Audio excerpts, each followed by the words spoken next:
بسم اللہ الرحمن الرحیم۔ السلام علیکم۔ بارش سے صرف وہی زمین فائدہ اٹھا سکتی ہے جس میں اس کی استعداد ہو۔ سیم زدہ زمین پر خواہ کتنی ہی بارش ہو جائے سرسبز نہیں ہوگی۔ اسی طرح قرآن کی ہدایت سے بھی وہی روحیں شاداب ہوں گی جن میں قبولیت حق کی استعداد ہو۔ جنہوں نے استعداد ہی کھو دی ان کے حصے میں محرومی اور نامرادی کے سوا کچھ نہیں آئے گا۔ قرآن کی آیتوں میں اتنا حسن ہے کہ وہ بھٹکے ہوئے لوگوں کو راہ دکھلاتی ہیں۔ سب چھوٹ جائے مگر رب سے رابطہ نہیں چھوٹنا چاہیے۔ اگر خود چل کر اس کی طرف نہیں جاؤ گے تو وہ غم بھیج کے تمہیں اپنی طرف رجوع کروا لے گا کہ تم سے زیادہ تمہارا رب تم سے محبت کرنے والا ہے۔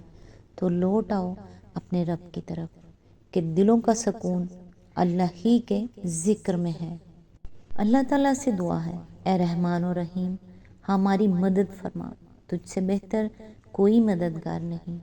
حفاظت فرما کہ تجھ سے بہتر کوئی حافظ نہیں۔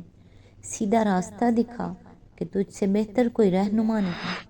قیامت کے دن ہمارا پردہ رکھ کہ تجھ سے بہتر کوئی رازدار نہیں۔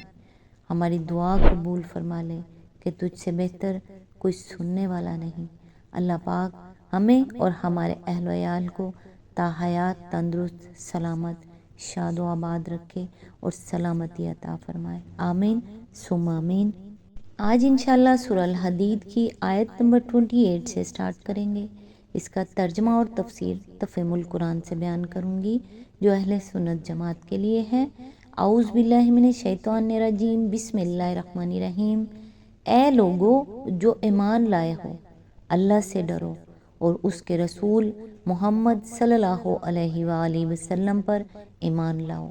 اللہ تمہیں اپنی رحمت کا دوہرا حصہ عطا فرمائے گا اور تمہیں وہ نور بخشے گا جس کی روشنی میں تم چلو گے اور تمہارے قصور معاف کر دے گا۔ اللہ بڑا معاف کرنے والا اور مہربان ہے۔ اس کی تفسیر ہے، اس آیت کی تفسیر میں مفسرین کے درمیان اختلاف ہے۔ ایک گروہ کہتا ہے کہ یہاں یا ایھا الذین آمنوا کا خطاب ان لوگوں سے ہے جو حضرت عیسیٰ علیہ السلام پر ایمان لائے ہوئے تھے۔ ان سے فرمایا جا رہا ہے کہ اب محمد صلی اللہ علیہ وآلہ وسلم پر ایمان لاؤ، تمہیں اس پر دوہرا اجر ملے گا۔ ایک اجر ایمان بر عیسیٰ اور دوسرا اجر ایمان بر محمد صلی اللہ علیہ وآلہ وسلم کا۔ دوسرا گروہ کہتا ہے کہ یہ خطاب محمد صلی اللہ علیہ وآلہ وسلم پر ایمان لانے والوں سے ہے۔ ان سے ارشاد ہو رہا ہے کہ تم محض زبان سے آپ کی نبوت کا اقرار کر کے نہ رہ جاؤ بلکہ صدق دل سے ایمان لاؤ اور ایمان لانے کا حق ادا کرو۔ اس پر تمہیں دوہرا اجر ملے گا، ایک اجر کفر سے اسلام کی طرف آنے کا اور دوسرا اجر اسلام میں اخلاص اختیار کرنے اور اس پر ثابت قدم رہنے کا۔ پہلی تفسیر کی تائید سورہ قصص کی آیت نمبر 52 to 54 کرتی ہیں اور مزید برآں اس کی تائید حضرت ابو موسیٰ اشعری کی یہ روایت بھی کرتی ہے کہ نبی صلی اللہ علیہ وآلہ وسلم نے فرمایا، 3 آدمی ہیں جن کے لیے دوہرا اجر ہے۔ ان میں سے ایک ہے اہل کتاب میں سے وہ شخص جو اپنے سابق نبی پر ایمان رکھتا تھا اور پھر محمد صلی اللہ علیہ وآلہ وسلم پر بھی ایمان لے آیا، بخاری و مسلم۔ دوسری تفسیر کی تائید سورہ سبا کی آیت نمبر 37 کرتی ہے جس میں فرمایا گیا ہے کہ مومنین صالحین کے لیے 2 گنا اجر ہے۔ دلیل کے اعتبار سے دونوں تفسیروں کا وزن مساوی ہے، لیکن اگر آگے کے مضمون پر غور کیا جائے تو معلوم ہوتا ہے کہ دوسری تفسیر ہی اس مقام سے زیادہ مناسبت رکھتی ہے، بلکہ در حقیقت اس صورت کا پورا مضمون از اول تا آخر اسی تفسیر کی تائید کرتا ہے۔ شروع سے اس صورت کے مخاطب وہی لوگ ہیں جو رسول اللہ صلی اللہ علیہ وآلہ وسلم کی رسالت کا اقرار کر کے داخل اسلام ہوئے تھے، اور پوری صورت میں انہی کو یہ دعوت دی گئی ہے کہ وہ محض زبان کے مومن نہ بنے بلکہ اخلاص کے ساتھ سچے دل سے ایمان لائیں۔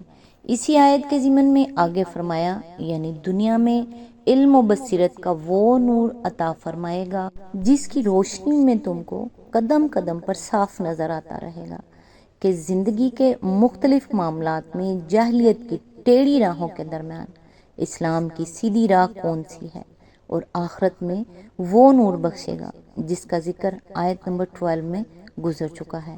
اسی آیت میں آگے فرمایا، یعنی ایمان کے تقاضے پورے کرنے کے مخلصانہ کوشش کے باوجود بشری کمزوریوں کی بنا پر جو قصور بھی تم سے سرزد ہو جائیں ان سے درگزر فرمائے گا، اور وہ قصور بھی معاف کرے گا جو ایمان لانے سے پہلے جاہلیت کی حالت میں تم سے سرزد ہوئے تھے۔